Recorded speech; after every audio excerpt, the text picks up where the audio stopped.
l'aéroport d'Alger. Et il y a plus de 3 mois, nous sommes... Personne qui ira à Prague chercher et qui suivent son cas. Des écrivains nord-américains.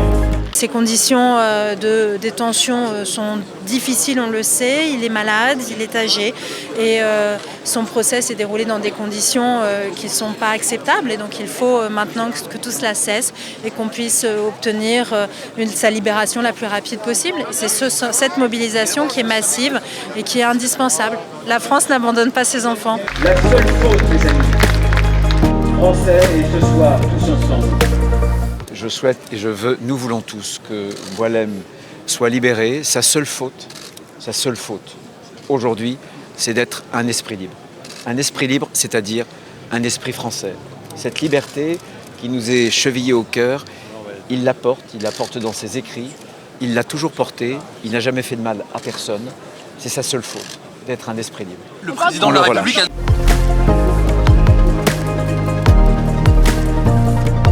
Je ne peux pas comprendre le comportement de gens comme Rima Hassan, de gens comme la France Insoumise, qui font preuve d'une ambiguïté, d'une lâcheté et d'une soumission par rapport à un sujet comme celui-là.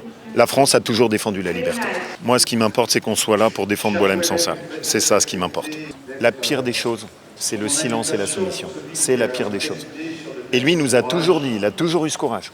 Lui qui avait traversé la décennie noire du régime algérien, il a toujours eu le courage de dire « ouvrez les yeux, ouvrez les yeux ». Et donc nous lui devons cela. Il est le premier à l'avoir dénoncé. Il est le premier à dire ce qu'était la barbarie islamiste. Donc nous lui devons ce même courage.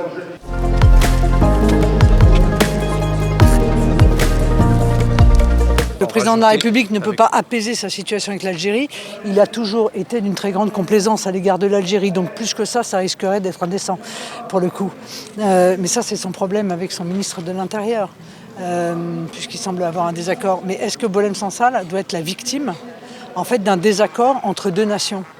Est-ce qu'une nation peut se permettre d'emprisonner un homme pour régler ses comptes avec une autre nation ? Je pense que c'est une attitude méprisable, voilà, et qui devrait indigner tout le monde, y compris l'extrême gauche, mais je vois qu'elle ne semble pas vouloir se mobiliser. C'est regrettable.